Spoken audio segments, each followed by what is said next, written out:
Hi friends, welcome to Infopost Telugu. మీరు ఇప్పటికే GDS apply చేస్తున్నారు. కరెక్షన్ టైం కూడా అయిపోయింది. కరెక్షన్ కూడా ఏమైనా తప్పులుంటే కరెక్షన్ కూడా చేసుకోమంటారు. ఈ పోస్ట్ ఆఫీస్ సంబంధించి తర్వాత మెరిట్ లిస్ట్ కోసం అందరూ వెయిట్ చేస్తుంటారో తెలిసిందే. అందుకే నేను ఇంతకుముందే మెరిట్ లిస్ట్ గురించి కూడా వీడియో పెట్టానండి.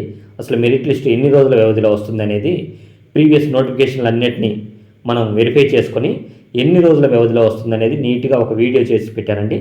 మీరు ఈ వీడియో కింద డిస్క్రిప్షన్లో అయినా ఉంటుంది, వెళ్ళి చూడండి. మెయిన్ టాపిక్లోకి వెళ్తే ఈ పోస్ట్ ఆఫీస్ జాబు మంచిదా కాదా అనేది ప్రతి ఒక్క అభ్యర్థికి డౌట్ ఉంటుందండి. ఈ డౌట్ క్లారిటీ అవ్వడానికి మీకు నేను కొన్ని అంశాలను తీసుకొని వివరిస్తాను. ఈ పోస్ట్ ఆఫీస్ జాబ్ మంచిదా కాదా అనేది మీరే లాస్ట్ చూసి కింద కామెంట్ చేయండి.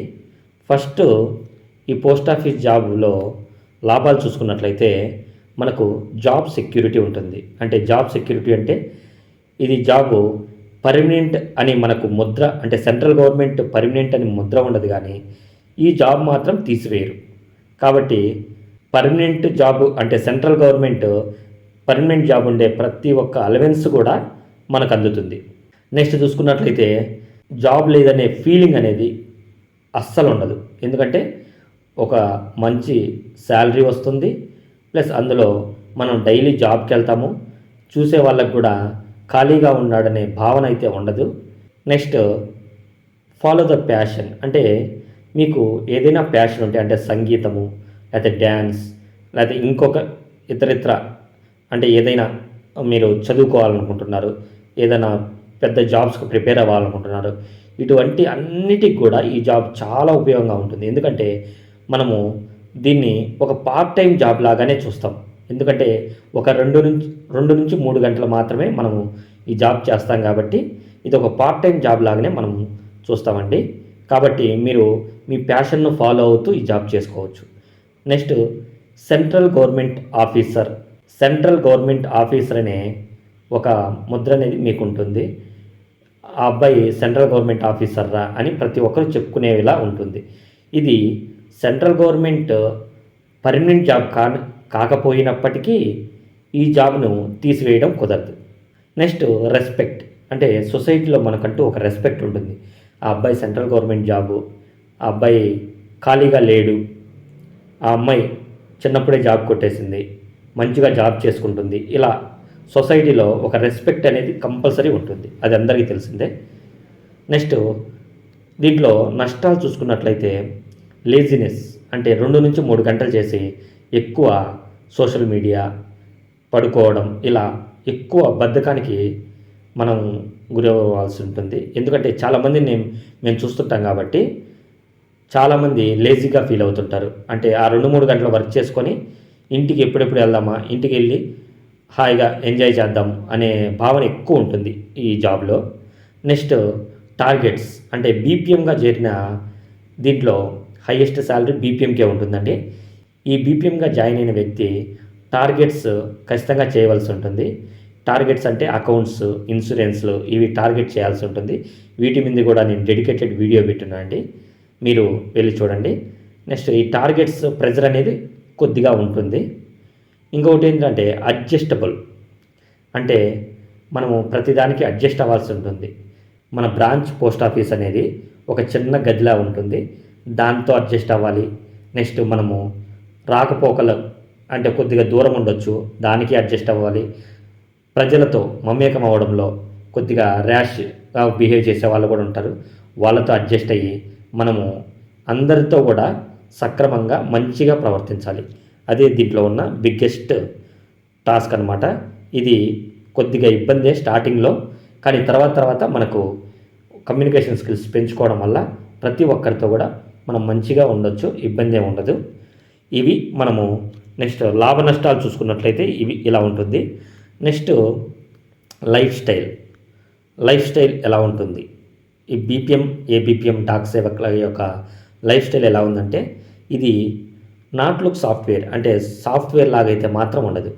మనము ఒక నార్మల్ డ్రెస్ కోడ్ ధరించాలి. అంటే డ్రెస్ కోడ్ అంటూ ఏమి ఉండదు, ఒక నార్మల్ డ్రెస్గా ఉండాలి. మనము ఒక హై అఫిషియల్ మాదిరిగా ఏమీ ఉండదు, ఒక నార్మల్ లుక్లో ఉంటాం. ఎందుకంటే మనము ఎక్కువ విలేజెస్లో చేస్తుంటాం కాబట్టి ఖచ్చితంగా అంత మెయింటెనెన్స్ అయితే ఉండదు. నెక్స్ట్ విలేజెస్ బిహేవియర్ అంటే మనం పార్ష్గా ఇంగ్లీష్లో మాట్లాడడం, హై ప్రొఫైల్ లాంగ్వేజ్లో ఉండడం ఇది కరెక్ట్ కాదు. ఆ విలేజ్లో ఏ విధంగా మాట్లాడుకుంటారనేది ఆ విలేజ్కి సంబంధించిన భాషలోనే మనం మాట్లాడితే వాళ్ళకు అర్థమవుతుంది. మనము వాళ్ళు మమేకంగా ఉండి ఆ వర్క్ మనం చేసుకోగలుగుతాం. మనము ఎక్కువగా ఇంగ్లీష్లో మాట్లాడడం, ఒకరు అసహించుకోవడం వాళ్ళ భాషను ఇలాంటివి కొద్దిగా మనం చేయకూడదు. ఈ లైఫ్ స్టైల్ అనేది కొద్దిగా చేంజ్ చేసుకోవాలి. Next like part time job అంటే మనము దీన్ని ఒక పార్ట్ టైం జాబ్ లాగా చేసుకోవచ్చు. ఒక 2 నుంచి 3 గంటలే ఉంటుంది కాబట్టి వర్క్, ఆ 2 నుంచి 3 గంటల వర్క్ చేసుకొని మనం అదర్ కేటగిరీలో ఏదైనా వర్క్ చేసుకోవచ్చు. ఇది ఒకటి మాత్రం చాలా బాగుంటుంది దీనిలో. ఇంకొకటి ఏంటంటే కమ్యూనికేషన్ స్కిల్స్ అంటే మనము అకౌంట్లు చేయడానికి అయితేనేమి, ఇన్సూరెన్స్లు చేయడానికేమి వాళ్ళకు మనము కమ్యూనికేట్ అయితేనే వాళ్ళు ఖచ్చితంగా మనల్ని నమ్మి అకౌంట్ చేస్తారు. కాబట్టి ప్రతి ఒక్కరితో కూడా మంచిగా మన భాషను ఇంప్రూవ్ చేసుకోవడమే కాకుండా వాళ్ళతో అకౌంట్స్ చేపించడము, ఇన్సూరెన్స్లు చేపించడం అనేది మనము బాగా చేస్తే చాలా బాగా వాళ్ళు కూడా మనల్ని ఒక ఇంట్లో మనిషిలాగా చూసుకోవడం జరుగుతుంది. అంతేకాకుండా సర్పంచ్, కౌన్సిలర్, ఎంపీటీసీ, జెడ్పీటీసీ ఇలా మనకు బ్యాక్గ్రౌండ్ కూడా ఎంతో కొంత మనకు ఈ జాబ్ వల్ల ఉపయోగపడుతుంది. కాబట్టి లైఫ్ స్టైల్ అనేది కొద్దిగా సాఫ్ట్వేర్ లాగా ఉండదు, కానీ మనకు ఒక మంచి గౌరవమైన లైఫ్ స్టైల్ అయితే ఉంటుంది.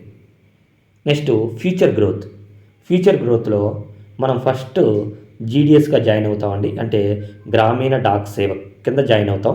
బీపీఎం అయినా, ఏబీపీఎం అయినా, డాక్ సేవక్ అయినా జీడిఎస్ కిందనే జాయిన్ అవుతారండి. మనకు డిపార్ట్మెంటల్ ఎగ్జామ్స్ జరుగుతూ ఉంటాయండి. అవి నేను డెడికేటెడ్ వీడియో చేస్తాను. అవి ఎన్ని సంవత్సరాలకి ఎలా ఉంటుంది అనేదంతా నేను నెక్స్ట్ వీడియోలో మీకు వివరంగా తెలుపుతాను. ముందుగా జీడిఎస్ తర్వాత మనకు ఎంటీఎస్గా ప్రమోషన్ ఉంటుంది. అంటే ఎగ్జామ్స్ రాసి ఎంటీఎస్గా ఉంటుంది. తర్వాత పోస్ట్ మ్యాన్గా ఉంటుంది. ఆ పోస్ట్ మ్యాన్ తర్వాత మనం IP, inspector of post offices అంటారండి. ఈ పోస్ట్ ఆఫీసులన్నిటికీ పెద్ద ఆఫీసర్ని ఐపీ అంటారు. ఈ ఐపీ కంటే మన divisional head SP, superintendent of post offices, ఒక డివిజనల్ హెడ్ని ఎస్పీ అంటారండి. మనం ఎస్పీ హోదా వరకు కూడా ఈ జీడిఎస్ నుంచి మనం వెళ్ళే అవకాశం ఉంటుంది. కాబట్టి ఫ్యూచర్ గ్రోత్ మీరు కష్టపడితే చాలా మంచిగా ఉంటుంది. ఎస్పీ అంటే మన డివిజనల్ హెడ్ వరకు ఈ 10th క్లాస్ ఎలిజిబిలిటీతోనే మళ్ళీ మీరు హయ్యర్ కూడా చదవాల్సిన అవసరం ఉండదు. ఈ 10th క్లాస్ యొక్క ఎలిజిబిలిటీతోనే మీరు ఎస్పీ హోదా వరకు వెళ్ళొచ్చు. కాబట్టి ఫ్యూచర్ గ్రోత్ అయితే చాలా బాగుంటుంది. కాబట్టి మీరే చూసుకోండి. ఇప్పుడు నేను లాభాలు నష్టాలు చెప్పాను, లైఫ్ స్టైల్ చెప్పాను, ఫ్యూచర్ గ్రోత్ చెప్పాను. దీన్ని బట్టి పోస్ట్ ఆఫీస్ జాబ్ వలన లాభమా నష్టమా అనేది మీరే ఈ వీడియో కింద కామెంట్ రూపంలో తెలపండి. ప్లీజ్ మా ఎఫర్ట్ మీకు నచ్చినట్లయితే లైక్ చేయండి. మీకు ఏ డౌట్ ఉన్నా కామెంట్ చేయండి. ఈ పోస్ట్ ఆఫీస్ జాబు మంచిదా కాదా అనేది కూడా కామెంట్లో తెలపండి. ప్లీజ్ సబ్స్క్రైబ్ చేసుకోండి. ఎందుకంటే నేను 2 డేస్కి ఒకసారి కంపల్సరీ వీడియో పెడతానే ఉంటానండి పోస్ట్ ఆఫీస్ గురించి.